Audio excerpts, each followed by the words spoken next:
I would say, to answer your question of why I've come to care about free birth, is that free birth is an expression, not the only one, but it is an expression of a woman, a mother, choosing to step outside of these patriarchal norms and choose to take full responsibility and authority and autonomy over themselves, their prenatal care, their birth, their postpartum, and their baby. Hi, and welcome to the Differently podcast, the show that will help you design your own unique version of a bucket list life lived on your own terms. Emily, would you just tell me a little bit about what free birth is? I think there might be a bunch of people listening who have never heard of it before. So free birth means to birth without a medical provider present. It's also referred to as unassisted birthing, or I often say family-centered birthing. So it is the active choice to choose not to opt in to industrial care, which absolutely includes licensed midwifery. And it even includes traditional midwifery and, in my opinion, doulas as well. So it's choose to birth in the absence of any authorities present. Women who free birth may have family around, they may have their best friends around or aunties, but in my opinion, it would be in the absence of any monetary exchange. I think, because just acknowledging that there's a very real shift in the energy of the birth room when you're hiring someone to come be present. And of course, just a huge disclaimer here, this is not about what's better or worse or good or bad or right or wrong. It's not that at all. This conversation is just going to be an explorative conversation through the lens of my experience and what I've come to learn and practice. And so, that's basically free birth, just without medical providers, which of course is how we've always birthed for literally ever. Having a medical provider be the default choice or even obligation is very, very, very new in the context of our history. Yeah, I mean, it's probably just a couple of generations old in terms of just it being that absolute, totally taken for granted norm that when you're pregnant, you go probably to an obstetrician or a gynecologist, and then you give birth in a hospital.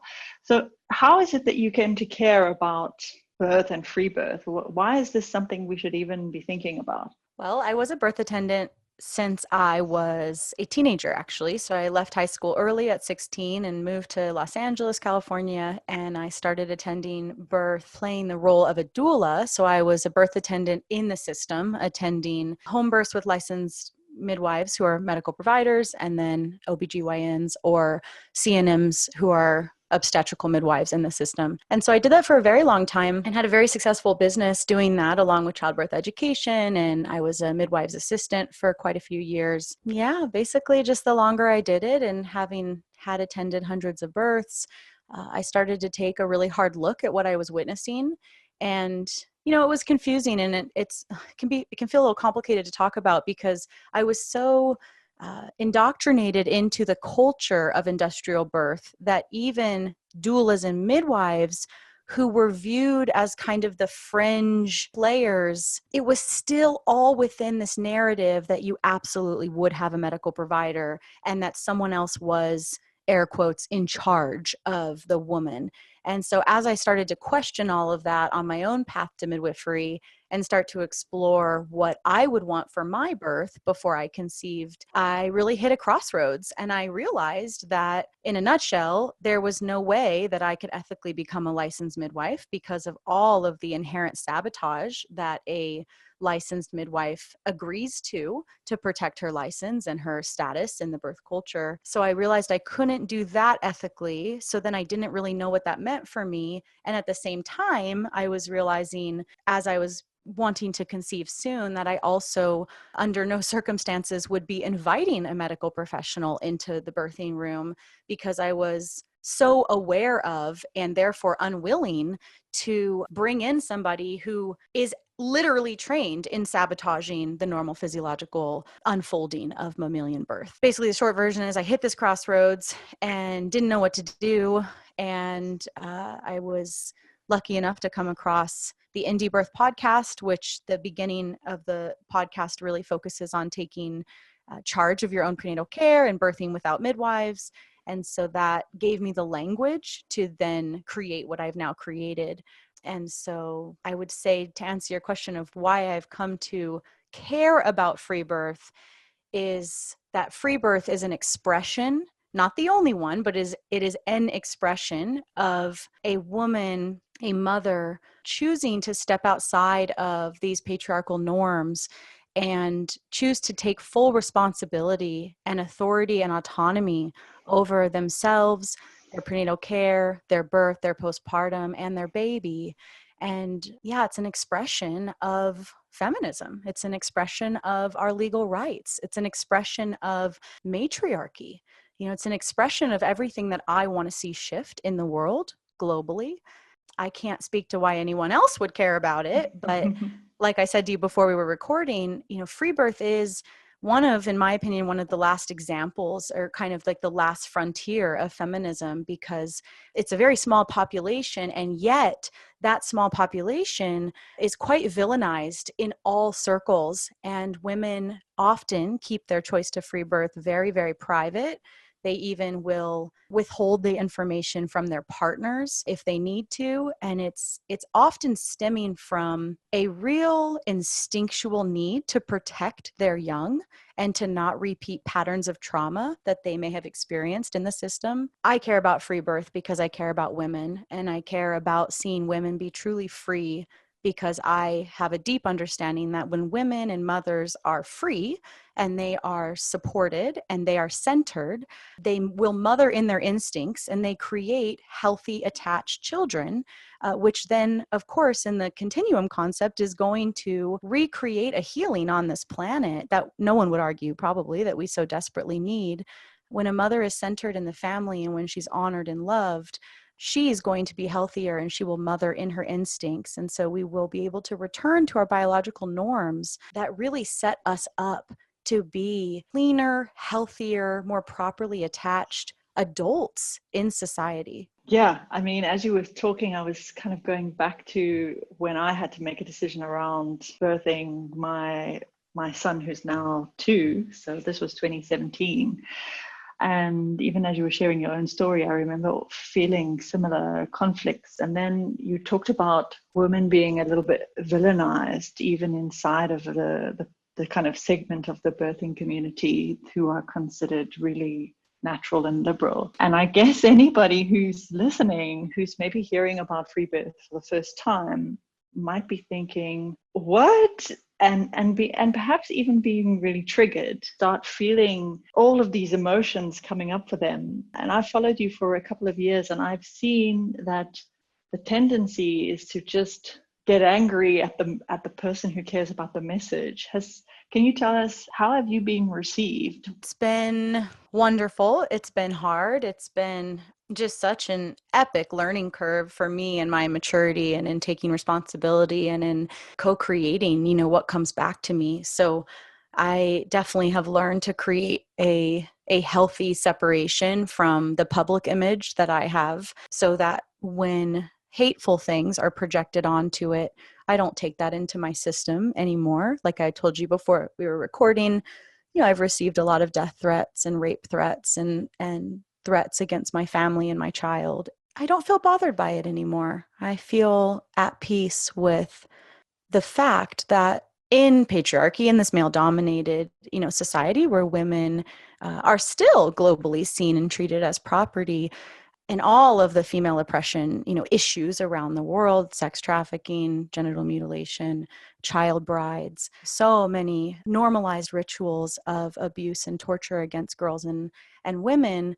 The fact that I get to do this and that I choose to do this, of course it's going to cause feelings. And of course it's going to, anytime, especially a woman, but it can be true for men too, of course, anytime we go against the grain and we have a powerful message, feelings are going to get brought up and it's going to cause all sorts of different energy to be stirred. And that's okay. I would say I do a pretty good job of not taking it very personal. This work really isn't about me, and I'm not the only one doing it. I think what's unique about me is that I came out into the public sphere pretty fearlessly and open and transparent about this in a way that hasn't been totally done before from what I've seen But at the same time, the shift that I've made in my birth work with the start of Free Birth Society is I've really shifted my energy of, instead of before when I was serving women who chose to birth in the system, if I'm honest with myself, I really had a layer of an agenda. I really wanted to save or help women. I really wanted women to see, that where they were choosing to birth was inherently abusive. I was playing this hero role, this kind of savior role, if I'm being really honest. And as I came to accept that, I made a very conscious choice to shift into not having an agenda anymore. And so instead of trying to change anyone's minds, I've really let that go over the last 4 years, very truly. And now it's about building the paradigm, putting energy towards the paradigm that I want to see and that I want to co-create in the world. And so with the birth of Free Birth Society, the energy around it has really just been like, I'm over here doing this. If anyone else thinks it's cool, come over here with me and let's all play together and let's all share our wisdom and let's explore this. I think that energy has actually been why it's been so successful. We have all different types of women in our community online. They're not all free birthers. They're not all even mothers, but the core, call to women that is waking up so many women and inspired by this message is, I think women get that it's not just about free birth. This is about supporting women and trusting women and ourselves as women to be in our power. And birth is such a touchstone. It's the most brutalized rite of passage, physically brutalized, and emotionally and spiritually brutalized rite of passage.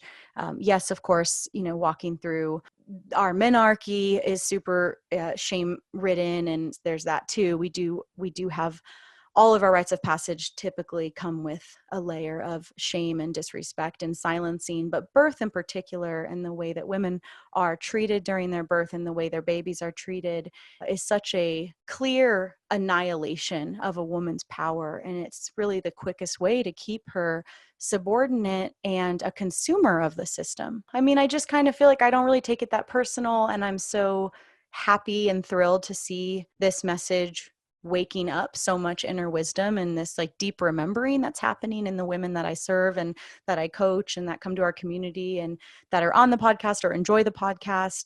And free birth is kind of just it's about so much more than that. But like I said before, it's this expression of it that is honestly a really good litmus test, and I appreciate that about it. It's a good litmus test for your partner. It's a good litmus test if you're interviewing midwives. It's a good litmus test for birth support. Really anybody, how do you feel about free birth? Well, what's that? Well, it's birthing, on my own terms without a medical provider. Oh my God, that's so dangerous, you idiot, blah, blah, blah. Okay, great. You don't trust women. You don't trust me. You don't respect my choices. Good to know. That is good information to move forward with. And for me, my personality is so like, I would rather have the information and just be blunt and honest about what we're talking about than what I see in the birth world, which is just a lot of hypocrisy, a lot of willingness to reframe trauma as normal, and just so much internalized misogyny in the birth world. And so as I came out as a free birth advocate, that was very illuminating for me to see how many birth companies or birth workers, midwives, and so on actually didn't stand in the message of trust women, trust birth. And yeah, I think what I'm doing is really radical, but radical just means returning to roots. So I find that really playful as well. So I don't know. I love it. It's my whole life now. So I kind of can't really see outside of it. I feel like I've really blossomed into my feminism through all of the challenges that being the face of this has brought me. And I can really see how it's all been for me and the dharma that this has woken me up to in my work. I'm deeply grateful for. You just talked about this kind of birth is actually returning to the roots. Why does it feel like such a strange idea if it's actually how women have been birthing forever, since ever? So how can something that should seem so natural and obvious and instinctual seem so scary? I remember being quite afraid of just what could happen. Where did that come from? Yeah, well, it's a giant, giant topic, but I'll give it a go. I mean, I'm going to be honest and say it is brainwashing. It is the patriarchal lie that we should be afraid of ourselves and birth, and it is one of the most successful propaganda, campaigns that's ever whipped through our culture. So it's where this gets interesting to me to talk about is, of course, telling somebody that they're brainwashed doesn't land very well, right? And I will speak for my Yeah. own experience that I remember years into birth work. I remember when this concept of free birth came into my consciousness and it opened up my brain. And I remember the power of that epiphany and the shock that it had taken me this long to see it that way. And we all have our own like kind of touchstones for this, whether it's, I remember at 16, the first time I'd ever really thought about what I was eating. And the first time I really had considered if I actually wanted to eat meat or not, for example. And as soon as I did that, I aligned with my truth, which is I don't want to eat meat and I never ate meat again. So we have spiritual epiphanies or whatever. I mean, again, I only really want to speak for myself, but I will say I remember that epiphany and how that shifted my lens.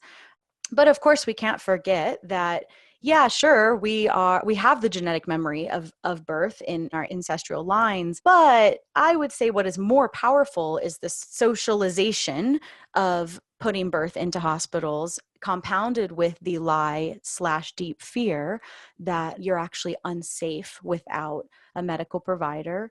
There's so much propaganda written in these deep, deep, deep core, stories that have been told to us, but then they're also capitalizing on the inherent intensity and fear that is totally normal and healthy and adaptive for any woman walking through this rite of passage.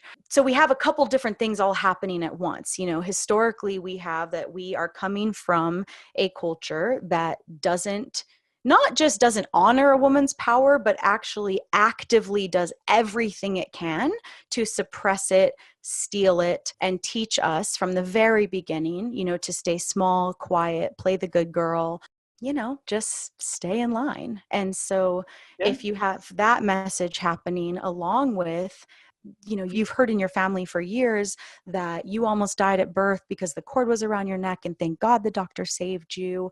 I mean, these, stories as social creatures and as tribal people, really at our core, every rite of passage, the way in which we are taught to walk through these rite of passages are teaching us who and how to be in order to be accepted by our tribe, by our community, by our village. And so, again, as social and tribal people, to do something completely against what is considered acceptable, it really is, it feels dangerous to our core. And so for many, many, many women, they don't even question it, right? You just be a good girl. You do what your mom did. You do what you're told. Your mom often begins the process of, as soon as you bleed, you start seeing an OBGYN. So you're indoctrinated into this system from the beginning, from the birth stories that are told to you in your family, which are typically very upsetting, very scary. Your mom is often traumatized. So you have these stories at your back. And then typically, not for everybody, but it's very common, especially in North America, that as soon as you start your menarche, you're being brought to an OBGYN, you're put on birth control. Sex is taught to you in a very distorted way that is very scary and very focused on the male. It's not like any of us are getting taught about how to center ourselves in our sex life. So it starts, it's a continuum. It doesn't just start as soon as we get pregnant. And our mothers, play a big part in this. And so by the time we're actually pregnant, there's already been so many years of socialization of this is what you do. And so, yeah, I mean, there's that. And then just the actual lies and distorted information about, that women were dying in droves and, no one was surviving birth until the white man came over from the UK and got us all, drugged up and pulled our babies out with forceps and spanked them because they were born so, lifeless from all the drugs that our grandmothers or great grandmothers were on, and that was actually a marker of social status and of kind of cultural what's the right word, like evolution, that it was the classy thing to do, because midwives were now seen very intentionally. They were marked as these drunk old witches. And, it was a huge, huge, huge, very intentional campaign to get birth out of the homes and into the hospital. It was very, very successful. I mean, our rates in North America are, between 95 and 98% are going into the hospitals. So that's almost everybody. There's just a lot of different things, but I guess I'm trying to highlight the importance, I think, at our core to be accepted by our society is it runs deeper than we may realize. And that actually often for the women I work with, they're really confronted with that. And it really contradicts what they feel to be right, which is that they don't want to go get a repeat C-section that they don't need, or that they don't want a man they've never met to have fingers inside of them throughout their labor. These things that when you untie them a little bit and just look at them individually, many women could agree that they're disgusting acts that happen to our babies and ourselves. We don't want to be separated from our young. We don't want the life force of the blood transfusion, the cord to be cut right away when the baby's born. We don't want our babies born on drugs, which most of them are through epidurals, which is hardcore narcotics. Again, that's why this work is so radical, because so few people are willing to stand out and really talk and dissect and critique these abusive systems.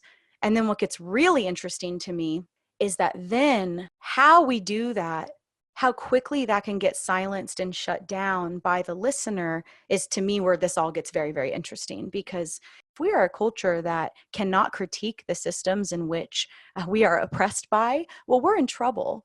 And so we are in trouble because women have been fed this lie that we're supposed to, or this idea that we're supposed to internalize our trauma, take more than our fair share of responsibility for it, accept these abuses and assaults as normal, and then return to the abuser to have another traumatic birth experience. And that all you're supposed to do is focus on the healthy baby, which even that is insane, because who's to say what's healthy? Alive doesn't mean healthy, not at all. But, what gets tricky is that when we critique stuff, it can, for a woman who's not ready to look at this kind of zoomed out, which is incredibly important, I would say, it can feel really personal. And so if you are listening to this and this is feeling personal to you, just go easy on yourself, and try to stay in a space of curiosity about this, because there are objectively harmful practices in the system. And it's only in our belief that we think they're worth it that this stuff is being allowed to happen. And so in my over 15 years of birth experience and attending birth and being in the system and being outside the system and now running a community of women who do not engage with the system, our outcomes are amazing. And so we're really unraveling this incredible new truth, which sounds so ridiculous to say, but it's simply that women actually can be trusted. And birth actually is a mammalian, biological, almost always perfectly designed physiological experience. It's a massive topic, and it gets really, really interesting to me, because we actually won't be able to critique things if we're so committed to our own pain that we can't shift into a space of openness to see what is here for our learning. And so if we're taking things really personal, we're not able to be in a space of openness. And that's actually one of the beautifully intelligent but dangerous outcomes of traumatic birth, is that many women, and I say this with all the love in my heart, it's so sad, but many women emerge from their hospital birth experience feeling less than, feeling broken, feeling traumatized, or feeling saved. And so to question that and to look at it from another way, it goes either way. It invites a woman to take responsibility for how they allowed or co-created the outcome, or not, or women are in so much pain that they need to stay really committed to the story that the doctor saved them. But it's harmful to not look at our own stories, because the larger narrative that's getting fed to all of us is that we aren't safe on our own, and that we're broken, and that we're basically imperfect machines that are here to produce these products that need to be managed, medically managed, by strangers away from our home, which is so ludicrous and so offensive. Oh my goodness. Wow, I really like that message that you just shared. If somebody was listening and feeling like it was really personal, it doesn't take long to find somebody who's got a story of how they had to do this, they had to have a C-section, the doctor wouldn't allow, you've Yeah. heard all of these phrases, and people I know were flashing into my mind as you were talking about that, because it's very easy if you've had that kind of experience to feel like it's easier to just reject these ideas than to sit and go, what happened to me could have maybe been different, and what was my responsibility, and very importantly, if I'm ever faced with that situation again, Exactly. what could I do differently? I mean, that's what I'd like to talk about next, is what somebody could do differently, or even if it's their first time they're pregnant. When you shared your story about hearing about free birth for the first time, and you'd already been in a birth working role for a long time, it made me think of the way I came to discover that free birth is a thing was totally the opposite to that. I never thought about birth or pregnancy until I was pregnant and knew I had to give birth at the end of the pregnancy. And I had this really, really clear idea, this image that I needed to be alone and Mm. in my bathroom. And it was so clear. And my journey became about finding out how the hell I was going to make that possible, because I just couldn't imagine anybody, not even my husband, being next to me. And I just knew that it was like a deep, deep knowing. And I ended up changing service providers, I think 6 or 7 times during my pregnancy, and then finally landing on some conditions that felt right for me, and had a wonderful birth. But that, I know when I tell that to other people, they kind of get a really strange look on their face, and they're like, what? Because that does seem to be unusual.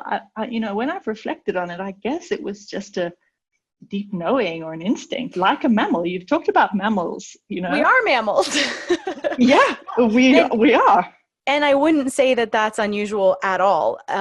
I would actually say it's far more unusual for a woman in her deepest, inner knowing to envision herself in a tiny room away from her home with strangers. Now, that doesn't mean that women don't go and do that anyway. We talked a little bit about that term instinct injured before we were recording, and women, men too, are so instinct injured that I would say what is unusual, unfortunately, is that so many women have never been shown the way of listening to themselves. They've never been centered in their families. They've never been, given the or supported to take space and to really ask themselves these kind of questions. But what I love about birth, because it is ours, because it is woman's work, it is ours and ours alone, because of that, and it is so mammalian, and it is something that it's why we're here. It's the most core reality of womanhood that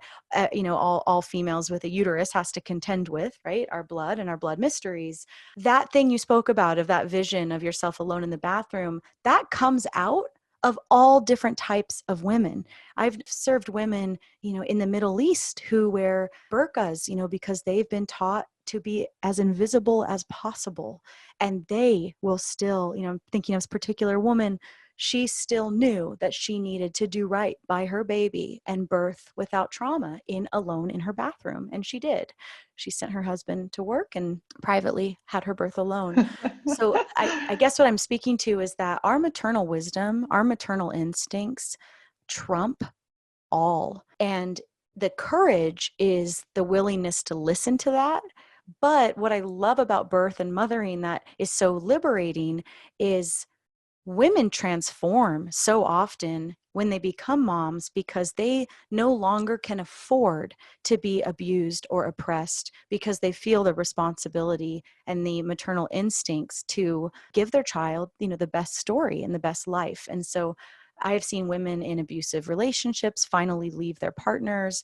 I've seen women do everything that they possibly can to have a powerful birth, and then what can happen from that is quite contagious. But I wanted to just go a step back to say we accept the love we think we deserve, and that is also true for how we are treated, right? So we accept the behaviors that we think we deserve.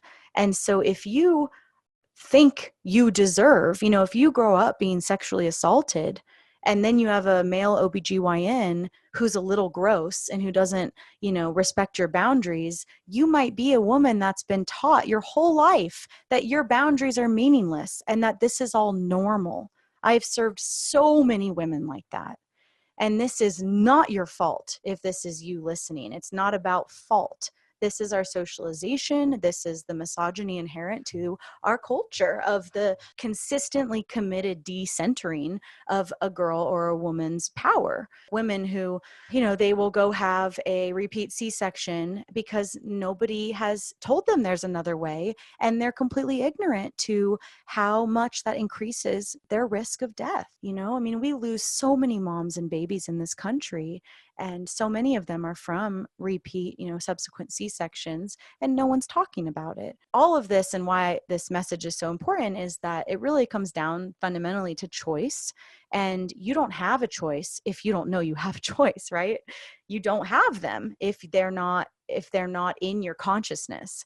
And so why I'm so grateful for all the availability of this platform now today with the internet is women are hearing my podcast in small villages around the world. Women are accessing this concept, and they don't need anybody else to make this choice with them. You actually don't need the support of your husband, because birth is going to happen. Your body is going to release your baby regardless of how anybody feels about it. And so it kind of can invoke this real mama bear, mama tiger fire energy in a woman. And I've just seen women absolutely transform and transmute their trauma into their greatest power. So that is available to us. And that's also the thing that, our culture is most afraid of. As long as we can keep suppressing the power of woman, everyone's still going to allow the treatment of, the disgusting treatments of girls and women around the world, because it's experienced and believed as normal. And of course, I'm over here saying, fuck that. That is absolutely unacceptable. So I'm going to share my story and my work as an example of another way. Yeah. And it's really about taking responsibility for that and realizing this shift that's available from a to me consciousness to a through me or a by me consciousness. And when you are in a consciousness of co-creating with the universe, all of a sudden, everything is possible. Everything can feel available to you. Yes, of course, not everyone has access to all of the same. I'm pausing because I don't even want to call them privileges, because it shouldn't be a privilege to have access to water or good food. But that is kind of the framing in today's culture. So, there are women who are having births alone, and one may even call that a forced free birth. And I wouldn't use that language at all. A woman who wants access to prenatal care and can't have it is a totally different conversation. All women should have access to anything that they want or need access to, right? So that's kind of one of the weird troll hate mail things I get, is like, how dare you deny, these systems that are available to you as a privileged woman that aren't available to other people. And that's really just a way to kind of shift the focus from what we're actually talking about. You can't force a free birth. Free birth inherently is defined by being a choice. So if you don't have a choice, and if you're abandoned by your midwife because of her licensure, and you're all alone, yes, you can still transmute that into a powerful experience. But I definitely know women who have birthed alone, scared out of their minds, totally unsupported because they didn't have anyone around. Well, I wouldn't really say that's a free birth. That's not a woman choosing from a space of freedom and birthing in power. That's our community, our society completely abandoning her. And that's shameful. Well, I think that's an important distinction, and I'm glad you brought that up. And you mentioned the word responsibility when you talked about a woman and the choices that she can make. And of course, free birth being one of exercising responsibility and freedom in the face of having the option. If somebody's listening now and they're pregnant, or they're planning on being pregnant, what would you say is their responsibility in terms of their research or their preparation that they should be considering, as opposed to just going with what they thought they were supposed to do? Have you got a kind of a set of ideas to share with us to bring this to a close? Yeah, well, I would actually just reframe that to say that there isn't anything anyone should do. I don't reside in the camp that women should be doing anything. So rather, the invitation is try on what it feels like to consider that you have choice and that you could be in charge of your life if you wanted to be, and if that felt interesting or curious to you. So I don't hold the opinion that women should be doing anything. That said, if a woman is interested in taking full responsibility, yeah, there is so much available to women, through my company or through other platforms. But one of my favorite quotes from my mentor, I asked her one time, I said, "So when should people start taking responsibility? Like, how young can people start taking responsibility for their lives?" And she smiled and she said, "Whenever they do." And I was like, "Oh, right. Okay, right. Yes, whenever they do." And so for some people, they will never take responsibility. They will always experience themselves at the effect of their life or their circumstances. And for other people, they're waking up to that they're co-creating really, really young. So it really comes down to, if this conversation is kind of lighting a fire in you as a listener, and this concept of taking responsibility and owning or playing with the idea that you're co-creating. So then what does that mean? And one of the very first exercises I would give you is, if you're pregnant or envision yourself being pregnant, write down your dream birth.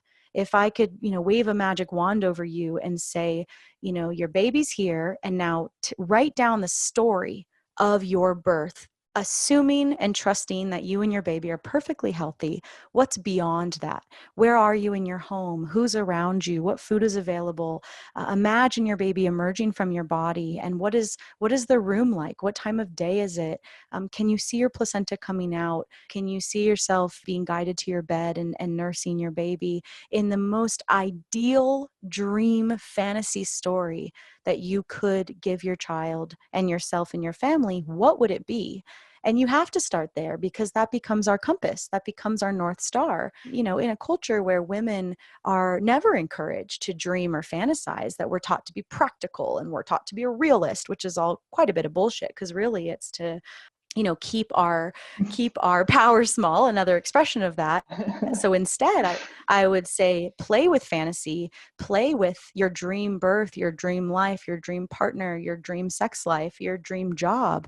Play with that, and then start to see how you can create that. So I work with women all the time who will tell me that their dream birth is home with just their partner and maybe their mom, and they tell me this beautiful story of their dream birth, but they've hired an OBGYN and are planning to go to the hospital. We've got a crossroads there, because you're saying one thing, but then you're doing another. So where we can start to take responsibility, and this is why responsibility can feel really scary in the beginning, is that if you align with what you truly want, then the invitation is there to actually make it happen. In reverse, if we keep just going along with everything, then we're able to blame everybody else. We're able to not take responsibility.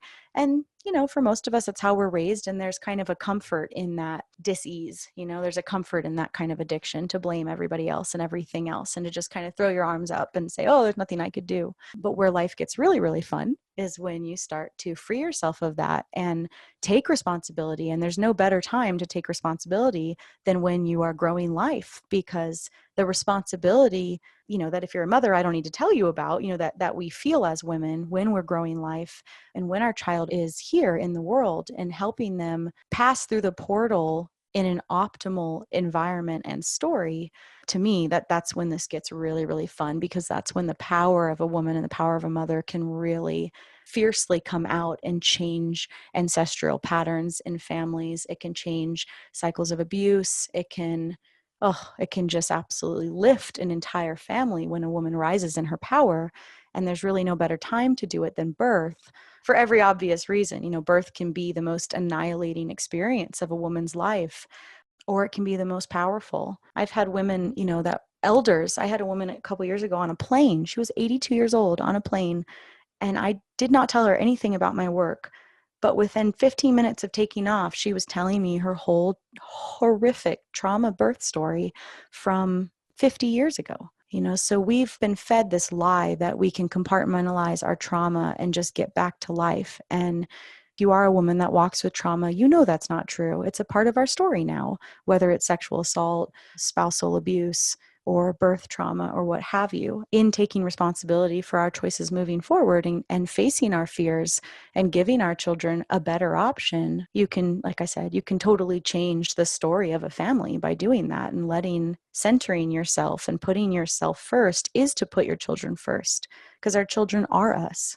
That last idea around responsibility and then courage that's coming with it, it was resonating really strongly with me. And I feel like that across quite a few different topics, obviously, but I feel with this idea of what some people would say a radical responsibility, and not sort of outsourcing right the outcomes of your life to the people who know, the wise system. It's like an act of rebellion, it seems, because it seems so radical, where actually it's an act of freedom. Yeah, and I want to just stitch together one final piece that I feel like should get mentioned here if this is new to you, because you might be thinking, listening to this conversation, well, wait, what's wrong with a midwife? Isn't it smart to have someone there just in case? And I don't know how to resuscitate a baby. And what if something happens? And isn't that just, like the smart, responsible thing to do? And what's wrong with that? And so I want to speak to that, because I don't think we totally fleshed that out yet. There's nothing wrong with that. You should do whatever you want to do, and you should assemble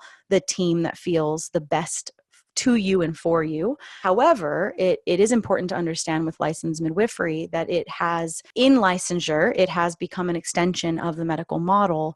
And so this is a big conversation, and there's a lot you can go listen to on my podcast about this, so I won't go too far into it, but I just wanted to offer the point that when you invite a licensed medical professional into your birth, you will not be centered. You will be under constant diagnostic and assessment, and so many of the practices that will be brought into your home or your birth center or whatever are not evidence-based, and they really will have very little to do with you and your baby. And some of them are objectively harmful, like ultrasound technology through a Doppler, vaginal exams, breaking the bag of waters. My issue, simply put, again, massive conversation, but my issue with licensed midwifery is you don't get the chance to have truly individualized care. So many women think that they're hiring this wise woman that works for them. And unfortunately, that's not the case. Midwifery, as far as I am concerned, is dead. It has been completely stolen by our governments around the world and by the medical model. And so that doesn't mean that the work of midwifery is dead. There are women globally who are absolutely still doing the work of authentic midwifery, but most of those women are not using the terms midwifery anymore because it now is synonymous with medical providers. So I hope that helps kind of clarify a little bit about why it's kind of, in my opinion, not, you're still not taking full responsibility if you're inviting a medical provider who thinks their job is to make calls for you and to diagnose you and assess you the entire time. But a lot of this is untangling this idea that birth is a medical event. Now, birth is treated as a medical event around the world today. It's objectively not a medical event. It is a physiological event that is only between the mother and her baby. So it is made into a medical event, yes, but in the vast, vast, vast majority of cases, mammals globally, of all mammal species, birth works. Birth is highly adaptive, and everything in our biological design wants our babies and ourselves to survive birth. And of course, that isn't always the case, but it is in the vast majority of cases. Yeah, I hope that helps kind of clarify a little bit that you want to be mindful when you invite medical providers into your space, because many women say, I want a natural birth, I want a hands-off midwife, but I do want someone there just in case. And unfortunately, it's not that simple. It's not really like that. And so, yeah, you can listen to my podcast to learn more about, ways to talk with your midwife. I offer coaching of how to navigate these realms with midwives so that you can feel out if it is possible to have a mother-centered birth experience, if that's what you want. And of course, many women are totally happy to just be told what to do and just get the baby out. So I'm really speaking to the women who are connected to this deep understanding that birth is a spiritual experience, and it is one to be honored. It is one where you absolutely deserve to be centered and treated with respect and be given the autonomy and authority to make your own decisions, because the medical paradigm completely infantilizes us.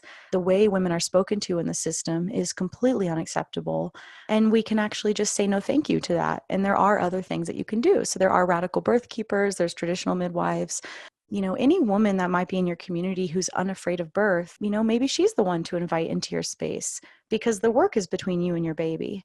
There's really nothing for anyone else to do, but there's so much in this conversation we don't have time to get into around the just in case. And so a lot of this comes down to actually learning what physiological birth is, and the handful of complications that can occur, and how to identify them and move into seeking help. Free birthers are not like ride or die. Everyone I know who free births is very, very grateful if they have access to industrial care in the very rare circumstances that it is needed. It's really about a woman being able to make her own choices and be centered in her community to move forward in her own power. I like that you've brought up the idea that free birthers aren't ride or die, because I think there probably has been a question lurking in the back of somebody's mind going, okay, so what, what happens? And as you say, birth itself is not a medical emergency, but there can be medical emergencies in birth. And as you rightfully point out, those are a number of things that you could learn to identify. So it's not this case of, oh, well, something's going to happen and it's going to happen in a second and then it's going to be over and it's going to be too late. And I think that that's an important point to keep in mind, because it's probably the most likely objection that somebody's going to have if they're going to be like, oh no, that's crazy risky because, people die. If the numbers were better in the hospital, maybe I would be a bigger advocate for the hospital. But unfortunately, we lose a lot of moms and babies in the system. Not all babies make it through the portal. That's not a small thing. It's one of the saddest things that can happen, in our lives as mothers. But it's very rare that a woman dies in a normal physiological birth. I actually don't know anyone who ever has died. But I do know some women who have experience loss either before, during, or after their birth. And that, like we said at the beginning, that can get really vilified and can be really complex to navigate in the public sphere, because it so quickly turns into, oh, if you had been more responsible, you would have been in the hospital and then it could have been saved. But nobody could actually say that. And everything's a risk assessment, because I am so intimate with the hospital and I know exactly what goes down in there. There is no way I would expose my child to the system unless I truly believed I needed help. And then it would be worth what could happen, right? Which gets complicated. It's all a risk assessment. And I think at the end of the day, my point is that it's for every woman to make her own risk assessment, because she's a freaking adult. So if an adult woman wants to make her own choices about her birth and her baby and her life, she should absolutely be supported to, and she deserves that. Because of course, and it just blows my mind that still has to get like broken down and spelled out to people, because I think we forget, especially as more privileged women than most women around the world, we forget what's happening globally. And it is absolutely atrocious. It is absolutely unacceptable how many girls struggle to find education or even pads when they get their period so that they can continue to stay in school. The stark reality of female oppression around the world is still very much alive today. This is one example of where a woman can reclaim or retake her power and make her own choices. And it's heartbreaking to see the ripple effect of the misogyny that often comes back to her. And yet, I'd love to see what the world looked like with more women birthing in power. I would love to have my daughter know a community of women who birth in power, whose partners support them, and where a woman has her rightful place in a household, which is to be centered, loved, and respected. I would love to see what that's like on a larger scale. But I do have this microclimate community where I do see that. It's beautiful and it's so inspiring and also so obvious and also enraging that it's not the norm. People always say to me, like, how do we get free birth to be the norm? And I say, well, it is the norm for me. So just make it the norm for you, like live your message, live what you want to see in the world, do the thing, whatever it is, live it. And then it becomes your norm. And then the people around you will see that it's normal. And then that's how it spreads. And so that's why I just love Free Birth Society's just taken off like wildfire. And all these women are just taking it and they're just living it. And it's become their norm in their families. I mean, all different types of people, military families, very devout Christian families, Muslim families. Like I said, people in the Middle East. I mean, people all over the world are just taking it and making it theirs. And it's just so beautiful. And Free Birth Society is a very big part of making that normal, as you say. And it's so wonderful to have explored these ideas with you now and to let it reach more people, maybe in different corners, and who already listen to your work. It's been such a pleasure to chat with you today. And until next time, this is Tamron Sheriffs, and you're listening to Differently.